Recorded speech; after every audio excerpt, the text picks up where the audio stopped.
ભાજપમાં હાલ જોરદાર આંતરિક યુદ્ધ જામ્યું છે. પૂર્વ મંત્રી જવાહર ચાવડાએ જૂનાગઢ જિલ્લા ભાજપના પ્રમુખ કિરીટ પટેલ વિરુદ્ધ ખુલ્લો મોરચો માંડ્યો છે. 16 સપ્ટેમ્બરે પ્રધાનમંત્રીને પત્ર લખ્યા બાદ ચાવડાએ હવે વખતો વખત લખાયેલા પત્રો જાહેર કર્યા છે. 2019માં માણાવદરની પેટા ચૂંટણીમાં પોતાની હાર માટે જવાહર ચાવડાએ કિરીટ પટેલ સહિત ભાજપના 5 નેતાઓ પર ગંભીર આરોપ લગાવ્યા. 16 એપ્રિલ 2019ના દિવસે તત્કાલીન ભાજપ પ્રદેશ પ્રમુખ જીતુ વાઘાણીને લઈને લખાયેલો પત્ર સોશિયલ મીડિયા શેર કરતા ખળભળાટ મચ્યો છે.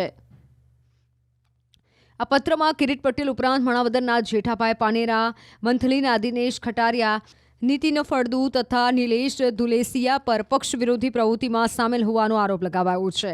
આ ઉપરાંત ચાવડાએ અન્ય જૂના પત્ર પણ શેર કર્યા, જેમાં જૂનાગઢ ભાજપનું કાર્યાલય બનાવવામાં કઈ રીતે નિયમો નેવી મુકાયા તેનો પણ ઉલ્લેખ કરાયો. જુલાઈ 2017માં લખાયેલા આ પત્રમાં આરોપ લગાવાયો છે કે માત્ર રહેણાંકના ઉપયોગ માટે બિનખેતી કરાયેલી જમીન પર મંજૂરી વિના બાંધકામ કરી ભાજપ કાર્યાલય બનાવાયું છે. લેઆઉટ પ્રમાણે ખુલ્લી જગ્યા મુકાઈ નથી અને આ ઉપરાંત અન્ય નિયમોને પણ નેવે મૂકી બાંધકામ ખડકી દેવાનો આરોપ છે. 2 દિવસ પહેલા પણ ચાવડાએ પત્ર લખી કિરીટ પટેલ વિરુદ્ધ મોટો આરોપ લગાવ્યો હતો. બાદમાં પ્રધાનમંત્રીને સંબોધીને લખ્યું કે આ કથા છે જૂનાગઢ શહેરની નવા વર્ષની વ્યથાની. આપણા શિસ્તને વરેલા પક્ષમાં કેટલાક નિયમો છે. એક વ્યક્તિ, એક હોદ્દો, 3 વર્ષનો કાર્યકાળ વગેરે. આમ તો આ નિયમો દરેક કાર્યકર્તા કે હોદ્દેદારોને સમાન રીતે લાગુ પડે છે, પરંતુ જૂનાગઢ આમાં અપવાદ છે. જૂનાગઢ જિલ્લા ભાજપ પ્રમુખ કિરીટ પટેલ છેલ્લા 9 વર્ષથી હોદ્દા પર છે અને આ સ્થાન પર રહી અને તેનો દુરુપયોગ કરીને બીજા સ્થાનોની પ્રાપ્તિ કરેલ છે. એક જ સાથે 3 હોદ્દા પણ ભોગવે છે. જિલ્લા પ્રમુખ, બેંકમાં પ્રમુખ, માર્કેટિંગ યાર્ડમાં પ્રમુખ. સત્તાના દુરુપયોગનું આવું ઉદાહરણ આખા ગુજરાતમાં નહીં જોવા મળે. 2 જિલ્લાના 3 તાલુકાઓમાં યાર્ડમાં પ્રમુખ પદ ભોગવ્યું. 1 તાલાડા, 2 વિસાવદર, 3 જૂનાગઢ. કદાચ ભારતમાં પહેલીવાર આટલું લોલમલોલ ચાલ્યું હશે અને પ્રમુખ પદની મ્યુચ્યુઅલ ટ્રાન્સફર પણ કરી. આ અસંભવ છે, પરંતુ સત્તાના દુરુપયોગ પર હથોટી હોય અને ચડી બેસવાની વૃત્તિ હોય તો જ આ બને. આટલા બધા પદ એ સત્તા લાલસાની પરાકાષ્ઠા છે. કેટલાક તો એક સાથે ભોગવ્યા, જેથી વિવિધ વિભાગો અને સ્થાનોમાં વસૂલી કે હપ્તાખોરી કરીને ચરમસીમા વટાવેલી છે. આ અંગે મેં અને અન્ય આગેવાનો, 1 કનુભાઈ ભાલાડા, 2 ઠાકરશીભાઈ જાવિયા, 3 માધાભાઈ બોરિયા વગેરેએ તો વખતો વખત ફરિયાદ કરી હોવા છતાં પણ આપના સમક્ષ આ વાત પહોંચી નથી.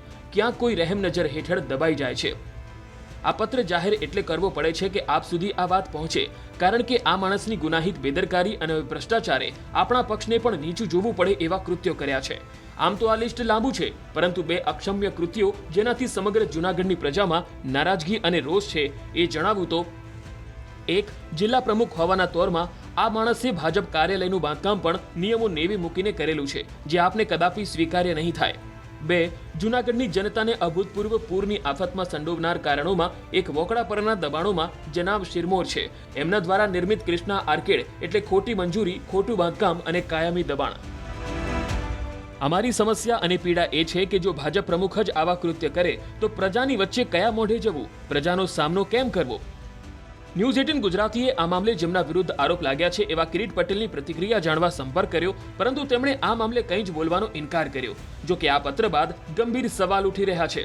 સવાલો કિરીટ પટેલ સામે પણ છે અને સવાલો જવાહર ચાવડા સામે પણ છે, કારણ કે ચાવડાએ 9 વર્ષથી કિરીટ પટેલ પ્રમુખ બનીને બેઠાનો ઉલ્લેખ કર્યો છે. તો અત્યાર સુધી જવાહર ચાવડા મૌન કેમ હતા?